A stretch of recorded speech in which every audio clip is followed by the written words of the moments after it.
नमस्कार दोस्तों, स्वागत है आपको अपने YouTube चैनल पर। दोस्तों उम्मीद है आप स्वस्थ होंगे, मस्त होंगे, अपने पढ़ाई में व्यस्त होंगे। दोस्तों जैसा कि आप लोग को पता है कि हम लोग BSSC ग्रेजुएट लेवल 3 के लिए प्रैक्टिस सेट शुरू किए हुए हैं। तो इसी क्रम में आज हम लोग किरण पब्लिकेशन के द्वारा पब्लिश्ड बुक जो जारी किया गया उसमें टोटल 20 टेस्ट दिया गया है। तो इसी बुक से हम लोग आज 17 नंबर का टेस्ट देखेंगे, जो कि काफ़ी ज़्यादा इंपॉर्टेंट होने वाला है। इससे पहले टोटल आपको 66 सेट टोटल करा दिया गया। अगर अभी तक आप उसे नहीं देखें हैं तो उसका लिंक डिस्क्रिप्शन में दे दिया गया है, उसे जाकर जरूर देख लें ताकि इसका फ़ायदा आपको मिल सके। दोस्तों ये सभी एग्जाम के लिए क्या है, सभी एग्जाम के लिए काफ़ी ज़्यादा इंपॉर्टेंट होने वाला है, क्योंकि हम लोग इसमें सिर्फ GK GS और करंट अफेयर्स ही देख रहे हैं। तो ये सभी एग्जाम के लिए काफ़ी ज़्यादा इंपॉर्टेंट हो जाएगा। तो इसीलिए आप इसे शुरू से अंत तक जरूर देखें। अगर ये वीडियो आपके लिए यूजफुल होता है तो इसे लाइक करें, शेयर करें और चैनल को सब्सक्राइब जरूर कर लें, घंटी दबा लें, ताकि आने वाले वीडियो का नोटिफिकेशन आपको आसानी से मिल सके। और इससे पहले जितने भी टेस्ट हुए हैं उसे नहीं देखें तो उसके प्लेलिस्ट का लिंक आपको डिस्क्रिप्शन में मिल जाएगा, उसे जाकर जरूर देखें। और आप हमारे टेलीग्राम ग्रुप से जरूर जुड़ें, क्योंकि बहुत महत्वपूर्ण जानकारियाँ, हर चीज़ आपको वीडियो बनाकर नहीं दिया जा सकता है। तो इसीलिए आपको बहुत जो भी इंपॉर्टेंट जानकारियाँ होती है, नोटिफिकेशन होता है, उसे आपको टेलीग्राम पर उपलब्ध कराया जाता है। तो इसीलिए आप उससे जरूर जुड़ें और PDF आपको वहाँ अवेलेबल कराया जाता है। तो चलिए हम लोग ज़्यादा टाइम नहीं गवाते हुए इस टेस्ट को शुरू करते हैं। आइए दोस्तों, टेस्ट नंबर 17 का पहला क्वेश्चन कहता है, अरुणाचल प्रदेश में निम्न में से कौन सी जनजाति रहती है। कहता है अरुणाचल प्रदेश जो है इसमें निम्नलिखित में से कौन सी जनजाति रहती है। तो अरुणाचल प्रदेश में आपको नैसी जनजाति रहती है। 4 नंबर से आंसर हो जाएगा, नैसी जनजाति अरुणाचल प्रदेश में रहती है। आगे कहता है निम्नलिखित कर में से कौन सा वो प्रत्यक्ष कर है। कहता है निम्नलिखित में से जो कर दिया गया उसमें से कौन वो प्रत्यक्ष कर है। तो वो प्रत्यक्ष जो कर है वो बिक्री कर। क्या है? बिक्री कर जो है वो प्रत्यक्ष कर होता है। 2 नंबर से आंसर हो जाएगा बिक्री कर। चलिए आगे है। आगे कहता है निम्नलिखित कथनों पर विचार कीजिए। 2 कथन दिया गया है, आइए इसके बारे में देखते हैं। कहता है कि ताप्ती नदी पर उकाई बांध बनाया गया है। यह सही है, ताप्ती नदी पर जो है उकाई बांध बनाया गया है। आगे कहता है ब्यास नदी पर पंचेत बांध का निर्माण किया गया। यह गलत है। यह क्या है? यह गलत है। यह पंचेत बांध जो आपको ब्यास नदी पर नहीं बल्कि दामोदर नदी घाटी पर, किस पर? दामोदर पर है ये। चलिए आगे कहता है, और यहाँ देखिए इसका सही आंसर आपको क्या हो जाएगा। कहता है कौन सा कथन सही है। तो 1 नंबर सिर्फ सही हो जाएगा, जो कि सही दिया गया है, बाकी 2 नंबर कथन गलत है। तो 1 नंबर यहाँ से आंसर हो जाएगा। आगे कहता है कश्मीर में सरोवरी निक्षेप के लिए करेवा किस नाम से जाना जाता है। तो यह जाना जाता है आपको केसरी खेती के लिए। 1 नंबर से आंसर हो जाएगा केसर खेती के लिए जाना जाता है। कश्मीर में सरोवरी ये आपको केसर की खेती के लिए जाना जाता है। 1 नंबर से आंसर हो जाएगा। आगे कहता है मणिपुर क्यों क्या है, मणिपुर को इम्फाल शांति संग्रहालय किस देश ने उपहार में दिया था। कहता है मणिपुर को जो है इम्फाल शांति संग्रहालय किस देश ने उपहार में दिया था। तो यह दिया था आपको जापान ने। किसने? जापान ने। 4 नंबर से आंसर हो जाएगा जापान ने। चलिए आगे है। आगे कहता है भारत का सबसे पुराना तेल क्षेत्र कहाँ स्थित है। भारत का सबसे पुराना तेल क्षेत्र जो है ये कहाँ स्थित है। तो ये आपको असम में स्थित है। कहाँ? असम में स्थित है। 2 नंबर से आंसर हो जाएगा असम में। असम के डिब्रूगढ़ जिले में स्थित है। कहाँ? डिब्रूगढ़ जिले में स्थित है, जिसका ये पहाड़ी में, जिसे डिगबोई भी कहा जाता है, डिगबोई में खासतौर पर स्थित है। और इसकी स्थापना जो आपको 1901 ईस्वी में इसकी स्थापना की गई है। ये ध्यान में रखिएगा। चलिए आगे कहता है कि किस साइक्लोन को रिम्स की रिपोर्ट द्वारा दुर्लभतम का दुर्लभ कहा जाता है। कहता है किस साइक्लोन को रिम्स की रिपोर्ट द्वारा दुर्लभतम का दुर्लभ कहा जाता है। ये कहा जाता है आपको फनी को। किसे? फनी को। 3 नंबर से आंसर हो जाएगा फनी को। चलिए आगे है। आइए दोस्तों आगे देखते हैं। कहता है कि भारत के किस राज्य में खीर भवानी मेला आयोजित किया जाता है। कहता है कि भारत का वो कौन सा राज्य है जहाँ खीर भवानी मेला आयोजित किया जाता है। तो ये है आपको जम्मू कश्मीर। कौन? जम्मू कश्मीर राज्य में। ये अब राज्य नहीं रहा है, अब यूनाइटेड क्या है ये, अब जम्मू कश्मीर पहले राज्य हुआ करता था, अब नहीं है, अब केंद्र शासित प्रदेश दो बना केंद्र शासित प्रदेश आपको जम्मू और लद्दाख दोनों का अलग अलग केंद्र शासित प्रदेश बना दिया गया है। पहले ये राज्य था, ध्यान रखिएगा, ये राज्य नहीं है। 3 नंबर से आंसर हो जाएगा। आगे कहता है निम्नलिखित में से कौन सी लड़ाई हुमायूं और शेरशाह सूरी के बीच लड़ी गई थी। कहता कि निम्नलिखित में से कौन सी लड़ाई है जो हुमायूं और शेरशाह सूरी दोनों के बीच लड़ा गया था। तो ये लड़ा गया था आपको चौसा का युद्ध। कौन? चौसा का युद्ध।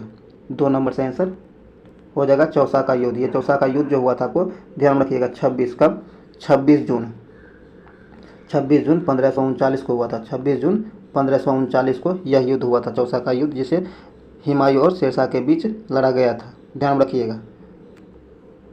इसमें आपको जो है शेरशाह सूरी ने हुमायूं को हरा दिया था, ये भी याद रखिएगा, ये भी पूछा जाता है। चलिए 2 नंबर यहाँ से आंसर हो जाएगा चौसा का युद्ध। आगे बढ़ते हैं। आगे कहता निम्नलिखित नदियों में से कौन गंगा में अपना जल पर क्या है विसर्जित करती है। कहता निम्नलिखित में से कौन सी नदियां हैं जो अपना जल गंगा में विसर्जित करती है। तो ये नदियां हैं आपको गंडक, सोन, घाघरा, पुनपुन। ये सारी नदियां जो है आपको गंगा में अपना जल विसर्जित करती है। और ये जो है एक तरफ देख लीजिए, ये सारी नदियाँ गंडक, सोन, घाघरा और पुनपुन, ये सारी नदियाँ आपको गंगा की सहायक नदियाँ हैं, तो इसीलिए गंगा में अपना सारी जल विसर्जित करती है। तो 1 नंबर से आंसर हो जाएगा 1, 2, 3, 4, चारों नदियाँ ये आपको विसर्जित करती है। चलिए आगे है। आगे कहता है कि सविनय क्या है। सविनय अवज्ञा आंदोलन के समय भारत के वायसराय कौन थे। कहता सविनय अवज्ञा आंदोलन जो हुआ था उस समय भारत के वायसराय कौन थे। उस समय भारत के वायसराय जो थे आपको लॉर्ड इरविन थे। कौन? लॉर्ड इरविन थे। तो यहाँ 2 नंबर से आंसर हो जाएगा लॉर्ड इरविन। ये आपको जो सविनय अवज्ञा आंदोलन जो हुआ था आपको 5 मार्च कब 1931 में 5 मार्च 1931 को हुआ था। कब? 5 मार्च 1931 को हुआ था। चलिए आगे है। सर दोस्तों 31 नहीं, वो तो आपको इरविन समझौता हुआ था, 30 में ही हुआ था। कब? 30 में ही हुआ था, ध्यान रखिएगा। चलिए आगे कहता शशि थरूर क्या है। शशि थरूर द्वारा लिखित निम्न में से कौन सी पुस्तक है। कहता वह कौन सी पुस्तक है जिसे शशि थरूर द्वारा लिखा गया है। तो वह पुस्तक है आपको बुकलेस इन बगदाद। क्या है? बुकलेस इन बगदाद। 2 नंबर से आंसर हो जाएगा। आगे कहता किस शहर में अंतर्राष्ट्रीय ओलंपिक समिति ने अपना मुख्यालय खोला है। कहता किस शहर में अंतर्राष्ट्रीय ओलंपिक समिति ने अपना मुख्यालय खोला है। तो ये खोला आपका लुसाने में। कहाँ? लुसाने में। 4 नंबर से आंसर हो जाएगा लुसाने में। चलिए आगे है। आगे कहता निम्नलिखित में से कौन भारत का सर्वोच्च नागरिक पुरस्कार है। कहता निम्नलिखित में से कौन भारत का सर्वोच्च नागरिक पुरस्कार है। तो भारत का सर्वोच्च नागरिक पुरस्कार जो ये भारत रत्न है। क्या है? भारत रत्न है। 4 नंबर से आंसर हो जाएगा भारत रत्न। और इसकी शुरुआत जो की गई आपको 2 जनवरी कब? 2 जनवरी 1954 में। कब? 1954 में इसकी शुरुआत की गई है, ये ध्यान में रखिएगा। कब किया गया भारत रत्न की शुरुआत? 2 जनवरी 1954 को इसकी शुरुआत की गई है। चलिए आगे है कि 6ठी और 4थी शताब्दी ईसा पूर्व के बीच कौन सा महाजनपद सबसे शक्तिशाली था। कहता 6ठी और 4थी शताब्दी के पूर्व जो है कौन सी जब महाजनपद जो थी वो सबसे शक्तिशाली थी। तो ये था आपको, तो सबसे शक्तिशाली महाजनपद जो थी उस समय मगध। कौन? मगध थी। 1 नंबर से आंसर हो जाएगा मगध। आगे कहता है भारत में ब्रिटिश शासन के दौरान किस सुधार या अधिनियम ने मुसलमानों को अलग अलग मतदाता दिया है। कहता है कि भारत में ब्रिटिश शासन के दौरान किस सुधार या अधिनियम ने मुसलमानों को अलग अलग मतदाता दिए हैं, अलग मतदान देने का अधिकार दिया है। तो इसका सही आंसर आपको हो जाएगा मार्ले मिंटो। क्या? मार्ले मिंटो सुधार अधिनियम। 1 नंबर सही आंसर हो जाएगा मार्ले मिंटो सुधार अधिनियम। और ये जो पारित हुआ था कब हुआ था? मार्ले मिंटो सुधार अधिनियम 1909 में। कब? 1909 में। 1909 ईस्वी में। ध्यान रखिएगा मार्ले मिंटो सुधार अधिनियम। चलिए आगे है। आगे कहता है किस भारतीय समुदाय ने भारत में पहला क्रिकेट क्लब स्थापित किया है। कहता वह कौन भारतीय समुदाय है जिसने भारत में पहला क्रिकेट क्लब स्थापित किया है। तो ये किया है पारसी। किसने? पारसी ने।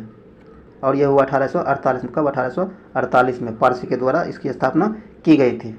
1 नंबर से आंसर हो जाएगा पारसी। आगे कहता भारत में किस मुगल सम्राट ने सारिया कानून लागू किया है। कहता भारत में किस मुगल सम्राट ने सारिया कानून लागू किया है। तो ये लागू किया था आपको औरंगजेब ने। किसने? औरंगजेब ने। 1 नंबर से आंसर हो जाएगा औरंगजेब। चलिए आगे है। आगे कहता निम्नलिखित में से किसने प्रसिद्ध टॉम एंड जेरी कार्टून बनाया। कहता निम्नलिखित में से किसने प्रसिद्ध जो टॉम एंड जेरी कार्टून बनाया है। तो यह बनाया है आपको जोसेफ बारबेरा। कौन? Joseph Barbera. 2 नंबर से आंसर हो जाएगा जोसेफ बारबेरा। चलिए आगे बढ़ते हैं। आगे कहता है नोबेल शांति पुरस्कार किस देश द्वारा दिया जाता है? कहता है नोबेल का जो शांति पुरस्कार है यह किस देश के द्वारा दिया जाता है? तो ये दिया जाता है आपको नॉर्वे के द्वारा। किसके द्वारा? नॉर्वे के द्वारा। 2 नंबर से आंसर हो जाएगा नॉर्वे के द्वारा, ध्यान रखिएगा। चलिए आगे है दोस्तों, उम्मीद है ये वीडियो आपके लिए यूजफुल सिद्ध होगा। अगर ये वीडियो आपको समझ में आ रहा है कि आपके लिए यूजफुल है तो आप इसे लाइक करें, शेयर करें, और इस चैनल को अभी तक सब्सक्राइब नहीं तो सब्सक्राइब जरूर कर लें, घंटी दबा लें, ताकि आने वाली वीडियो का नोटिफिकेशन आपको आसानी से मिल सके। चलिए आगे बढ़ते हैं। कहता है भारत के संविधान के अनुसार राज्य का राज्यपाल बनने के लिए व्यक्ति की न्यूनतम आयु क्या होना चाहिए? कहता है भारत के संविधान के अनुसार किसी भी राज्य के राज्यपाल बनने के लिए किसी व्यक्ति की न्यूनतम उम्र कितनी होनी चाहिए? तो उसकी न्यूनतम उम्र जो है आपको 35 होना चाहिए। कितना? 35 होना चाहिए, ध्यान रखिएगा। 4 नंबर से आंसर हो जाएगा 35। चलिए आगे है। आगे कहता है भारतीय संविधान के निर्माण के दौरान किस देश के संविधान से भारतीय संविधान में संशोधन की प्रक्रिया की सुविधा ली गई है? कहता है भारतीय संविधान जिस समय निर्माण हुआ था उसके दौरान किस देश की संविधान से भारतीय संविधान में संशोधन प्रक्रिया को ली गई है? संशोधन की प्रक्रिया जो भारतीय संविधान में है यह किस देश से ली गई है? तो यह लिया गया आपको दक्षिण अफ्रीका के संविधान से। किसे? दक्षिण अफ्रीका की संविधान से। 2 नंबर से आंसर हो जाएगा। आगे कहता है नीलगिरी तहर। क्या है? नीलगिरी तहर जो है डैश है। नीलगिरी तहर जो है यह आपको एक गाय है। क्या है? यह एक गाय है। 1 नंबर से आंसर हो जाएगा गाय। चलिए आगे है। आगे कहता है किस वर्ष गोवा पर पुर्तगालियों ने कब्जा कर लिया था? कहता है कि गोवा पर पुर्तगालियों ने किस वर्ष कब्जा कर लिया था? तो यह कर लिया था आपको 1510 ईस्वी में ही। कहाँ? 1510 ईस्वी में ही। 3 नंबर से आंसर हो जाएगा। और इसे कब पुर्तगाली से कब आज़ाद कराया गया? तो 1961 में। कब? 1961 में, ध्यान रखिएगा। सबसे पहले आया भी यही था भारत में और गया भी यही था। 1961 में गोवा को पुर्तगाल से स्वतंत्र कराया गया, ये ध्यान में जरूर रखिएगा। और अधिकार कब किया था? 1510 ईस्वी में। आगे कहता है शैली चोपड़ा किससे जुड़ी है? शैली चोपड़ा जो है यह किससे जुड़ी हुई है? तो शैली चोपड़ा जो है यह आपको शास्त्रीय गायन से, किसे? शास्त्रीय गायन से संबंधित है, जुड़ी हुई है। 1 नंबर से आंसर हो जाएगा।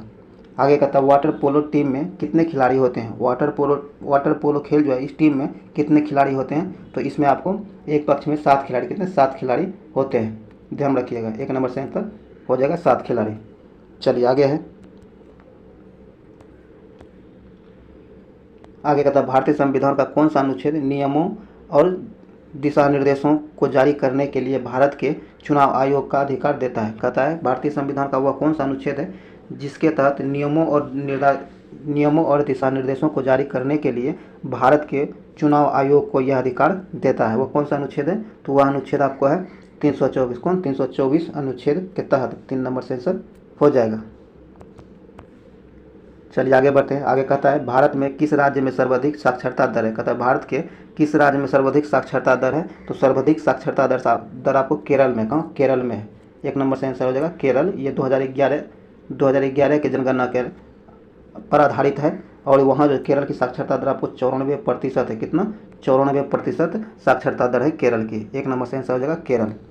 चलिए आगे कहता है ब्रह्म समाज की स्थापना किसने की थी? ब्रह्म समाज जो है इसकी स्थापना किसने की थी? तो इसकी स्थापना जो किया था आपको ये किया था राजा राम मोहन राय ने। किसने? राजा राम मोहन राय ने ब्रह्म समाज की स्थापना की थी। 1 नंबर से आंसर हो जाएगा राजा राम मोहन राय। चलिए आगे है। आगे कहता है मुद्रा का क्या तात्पर्य है? मुद्रा जो है इसका क्या तात्पर्य है? तो मुद्रा का तात्पर्य क्या है? क्या है? मूल्य का मापक। 1 नंबर से आंसर हो जाएगा मूल्य का मापक। आगे कहता है विश्व में प्लेटिनम का उत्पादन किस देश में सर्वाधिक होता है? कहता है वो कौन सा देश है जो विश्व का सर्वाधिक प्लेटिनम उत्पादन करता है? तो इसका सही आंसर आपको हो जाएगा दक्षिण अफ्रीका। कौन? दक्षिण अफ्रीका। 1 नंबर से आंसर हो जाएगा दक्षिण अफ्रीका। चलिए आगे है। आगे कहता है कि किस मुगल शासक के आदेश पर सिखों के 5वें गुरु अर्जुन देव जी को मार दिया गया था? कहता है वो कौन से मुगल शासक थे जिसके आदेश पर सिखों के 5वें गुरु अर्जुन देव जी को मार दिया गया था? तो वो मुगल शासक थे आपको जहांगीर। कौन? जहांगीर। 4 नंबर से आंसर हो जाएगा जहांगीर। जहांगीर के आदेश पर ही सिख के 5वें गुरु अर्जुन देव जी को मार दिया गया था। तो यहाँ 4 नंबर से आंसर हो जाएगा जहांगीर के आदेश पर। आगे कहता है भारत में राष्ट्रीय खेल दिवस कब मनाया जाता है? कहता है भारत में राष्ट्रीय खेल दिवस जो है ये कब मनाया जाता है? तो ये 29 अगस्त को मनाया जाता है। कब? 29 अगस्त को मनाया जाता है। 1 नंबर से आंसर हो जाएगा 29 अगस्त को। यह 29 अगस्त को इसलिए मनाया जाता है क्योंकि हॉकी के प्रसिद्ध खिलाड़ी मेजर ध्यानचंद का जन्म 29 अगस्त को हुआ था। तो इसी के उपलक्ष्य में आपको 29 अगस्त को भारतीय राष्ट्रीय खेल दिवस के रूप में 29 अगस्त को मनाया जाता है। ध्यान रखिएगा, मेजर ध्यानचंद के जन्मदिन के उपलक्ष्य में ये मनाया जाता है 29 अगस्त को। और ध्यानचंद को हॉकी का जादूगर भी कहा जाता है, ये भी ध्यान रखिएगा। तो 1 नंबर यहाँ से आंसर हो जाएगा। चलिए आगे है। आइए दोस्तों, आगे कहता है सर्वाधिक क्या है, सर्वाधिक प्राचीन पुराण कौन सा है। सर्वाधिक प्राचीन पुराण जो है, यह कौन सा पुराण है, तो ये आपको विष्णु पुराण। कौन? विष्णु पुराण सबसे प्राचीन पुराण है। 2 नंबर से आंसर हो जाएगा विष्णु पुराण। आगे कहता है सारे जहाँ से अच्छा हिंदुस्तान हमारा के रचनाकार कौन थे। सारे जहाँ से अच्छा हिंदुस्तान हमारा जो है, ये किसके ये जो इसके रचनाकार कौन है, तो इसके रचनाकार आपको, सॉरी दोस्तों, ये जो आपको यहाँ मत्स्य पुराण बताया गया था, ये आपको क्या है, सॉरी विष्णु पुराण, ये मत्स्य पुराण होगा। क्या होगा? सबसे प्राचीन पुराण मत्स्य पुराण है। सॉरी, मत्स्य पुराण सबसे प्राचीन पुराण है। ध्यान से नहीं रहा, ये प्राचीन जो सबसे प्राचीन मत्स्य पुराण है। मत्स्य पुराण सबसे प्राचीन पुराण है, ध्यान रखिएगा। पुराणों की संख्या कितना है? टोटल 18 है, ये भी ध्यान रखिएगा। पुराणों की टोटल संख्या 18 है और इन 18 में से सबसे प्राचीन पुराण जो है आपको मत्स्य पुराण है। 1 नंबर से आंसर हो जाएगा। सॉरी दोस्तों, इसके लिए मत्स्य पुराण सही आंसर हो जाएगा। आगे कहता है सारे जहाँ से अच्छा हिंदुस्तान हमारा के रचनाकार कौन है, तो इसके रचनाकार आपको मोहम्मद इकबाल है। कौन? मोहम्मद इकबाल है। 2 नंबर से आंसर हो जाएगा। मोहम्मद इकबाल इसके रचनाकार है। सारे जहाँ से अच्छा हिंदुस्तान हमारा के रचनाकार आपको मोहम्मद इकबाल है। इसकी रचना जो हुआ है आपको 1905 में हुआ है। कब? 1905 ईस्वी में हुआ है, ध्यान रखिएगा। चलिए आगे है। आगे कहता है निम्नलिखित में से कौन सा युग्म सही नहीं है। कहता हुआ कौन सा युग्म है जो सही नहीं है। जो सही नहीं है वो है आपको हुमायूं का मकबरा इलाहाबाद। हुमायूं का मकबरा इलाहाबाद ये आपको गलत है। 4 नंबर गलत दिया गया जो कि सही नहीं है। 4 नंबर सही आंसर यहाँ हो जाएगा जो कि गलत दिया गया है, ध्यान रखिएगा। चलिए आगे है। ये हुमायूं को अगर देखा जाए, हुमायूं का मकबरा जो आपको इलाहाबाद नहीं दिल्ली है। कहाँ? दिल्ली में हुमायूं का मकबरा है, ये ध्यान रखिएगा। इलाहाबाद में नहीं। अगर ये दिल्ली रहता तो ये भी सही हो जाता, पर यहाँ इलाहाबाद दिया गया है, तो यहाँ 4 नंबर से सही हो जाएगा जो कि गलत दिया गया है। मौखिक आप ध्यान रखिएगा, हुमायूं का मकबरा दिल्ली में है। आगे कहता है चंद्रप्रभा मृगवन भारत के किस राज्य में स्थित है। कहता है चंद्रप्रभा मृगवन भारत के किस राज्य में स्थित है, तो यह स्थित है आपको उत्तर प्रदेश में। कहाँ? उत्तर प्रदेश में। 1 नंबर से आंसर हो जाएगा उत्तर प्रदेश में। चलिए आगे बढ़ते हैं। आगे कहता है बिहार का कौन सा जिला पश्चिम बंगाल और नेपाल को से स्पर्श करता है। कहता है बिहार का वो कौन सा जिला है जो पश्चिम बंगाल और नेपाल दोनों को स्पर्श करता है, तो ये है आपको किशनगंज जिला। कौन? किशनगंज जिला। 3 नंबर से आंसर हो जाएगा किशनगंज जिला, जो कि बंगाल और नेपाल दोनों को, पश्चिम बंगाल, बंगाल मतलब बांग्लादेश नहीं, पश्चिम बंगाल जो राज्य है भारत का, उसे और नेपाल, इन दोनों देशों को, इन दोनों को स्पर्श करता है किशनगंज जिला। आगे कहता है भारत में भारत को किला के नाम से किसे जाना जाता है। कहता है भारत में भारत को किला के नाम से किसे जाना जाता है, तो भारत को किला के नाम से आपको सरोजिनी नायडू को जाना जाता है। किसे? सरोजिनी नायडू को जाना जाता है। तो यहाँ 3 नंबर से आंसर हो जाएगा सरोजिनी नायडू को। और आपको स्वर को किला लता मंगेशकर को जाना जाता है। किसे? स्वर को किला लता मंगेशकर को। चलिए आगे है। आगे कहता है दोस्तों भारत क्या है, भारत के प्रथम उपराष्ट्रपति कौन थे। भारत के प्रथम उपराष्ट्रपति जो थे ये कौन थे, तो ये आपको डॉक्टर एस राधाकृष्णन थे। कौन? डॉक्टर एस राधाकृष्णन थे।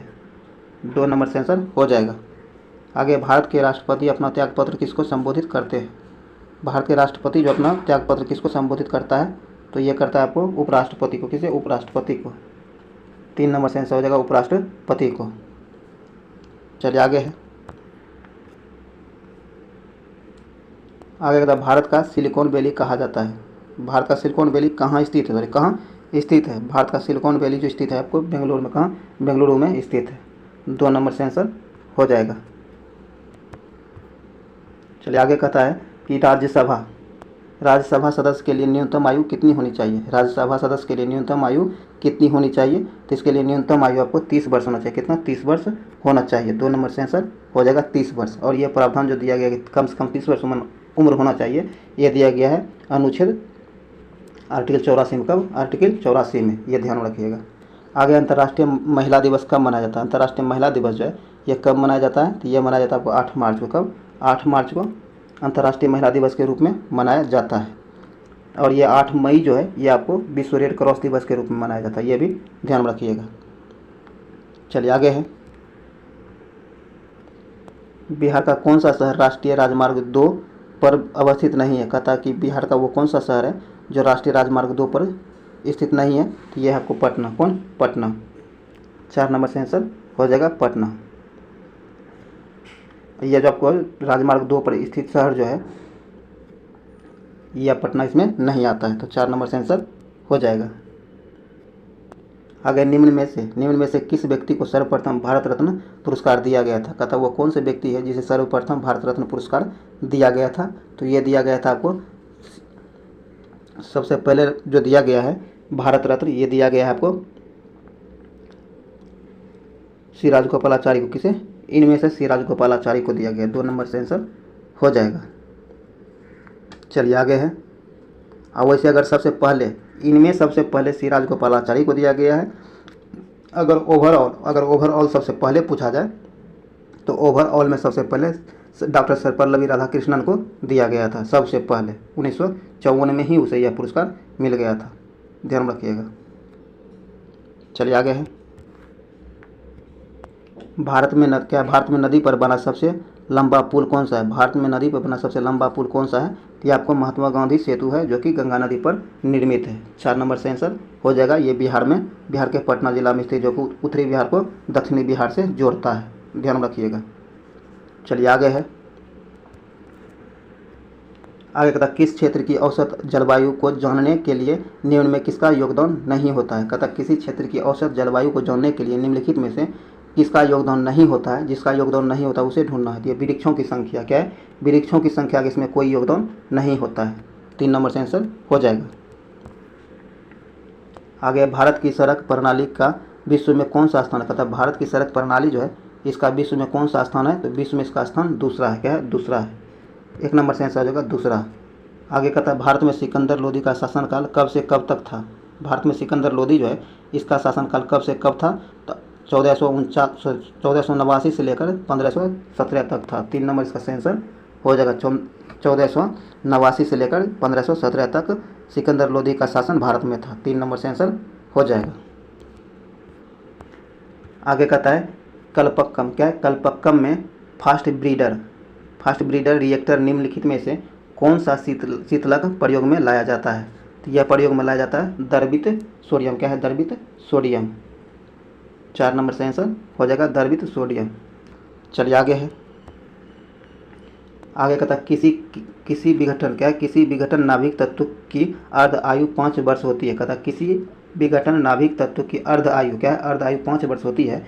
तो 20 वर्ष बाद विघटन नाभिक पदार्थ का जो अंश बच जाता है वह क्या है?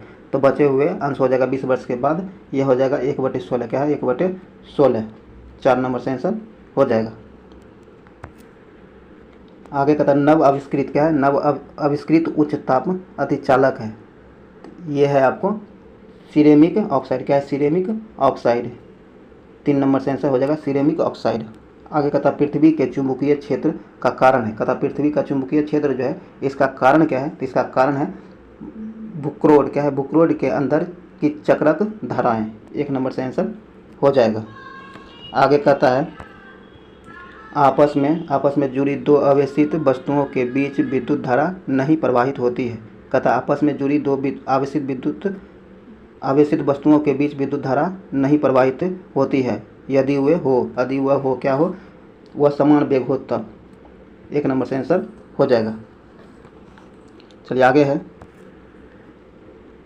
आगे कहता दूरदर्शन प्रसारण में चित्र संदेशों का संरचना होती है। कहता दूरदर्शन प्रसारण में चित्र संदेश का संरचना होती है। यह होती है आपको आयाम मंडूलम द्वारा। क्या? आयाम मंडूलन द्वारा। 1 नंबर से आंसर हो जाएगा। चलिए आगे है, यहाँ दोस्तों ये जो आपको बता दिया गया था ये शायद आपको समान वेग बता दिया है। समान वेग नहीं, समान विभव होगा। क्या होगा? समान विभव होगा। 4 नंबर यहाँ से आंसर होगा। सॉरी, इसके लिए 4 नंबर समान विभव इसका सही आंसर हो जाएगा समान विभव पर।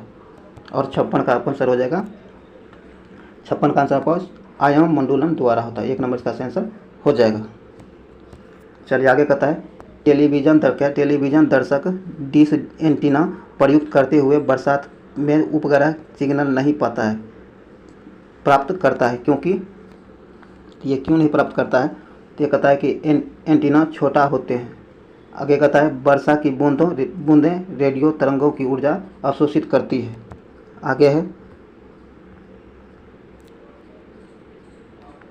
आगे कहता है वर्षा की बूंदें रेडियो तरंगों की ऊर्जा की मूल दिशा में विचलित करती है। उपयुक्त में से कौन सा सही है? तो इसका सही आंसर आपको हो जाएगा ABC, तीनों सही है। 4 नंबर इसका सही आंसर हो जाएगा। चलिए आगे कहता है शीत प्रकोष्ठ में भंडारित फल अधिक समय तक चलते हैं, क्योंकि ऐसा क्यों होता है? तो ऐसा इसलिए होता है कि शोषण की दर घट जाती है। क्या? शोषण की दर घटा दी जाती है। 3 नंबर से आंसर हो जाएगा। आगे कहता है कि प्रेशर कुकर के अंदर का उच्च ताप निर्भर करेगा। कहता है प्रेशर कुकर के अंदर का उच्च ताप जो होता है यह किस पर निर्भर करता है? तो ये ऊपर में जो छेद होता है उसके क्षेत्रफल व उस पर रखा गया वजन, इन दोनों पर निर्भर करता है। 1 नंबर से आंसर हो जाएगा। चलिए आगे बढ़ते हैं। आगे कहता है निम्न परिघटना पर विचार कीजिए। निम्न परिघटना जो दिया गया इस पर विचार कीजिए। तो आइए देखते हैं। कहता है गोधूलि से सूर्य का अभाव है। उष्माकाल में ऊर्जा का रंग है। क्या? उष्माकाल में सूर्य का रंग है। उष्माकाल में चंद्रमा का दिखना है, या फिर आकाश में तारों का टिमटिमाना है, या फिर आकाश में ध्रुव तारे का दिखना है।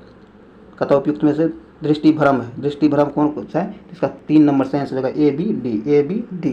3 नंबर इसका आंसर हो जाएगा। आगे कहता है निम्नलिखित में से कौन सा कथन सही नहीं है? कहता है निम्न में कौन सा कथन एक सही नहीं है? जो सही नहीं है उसे ढूंढना है।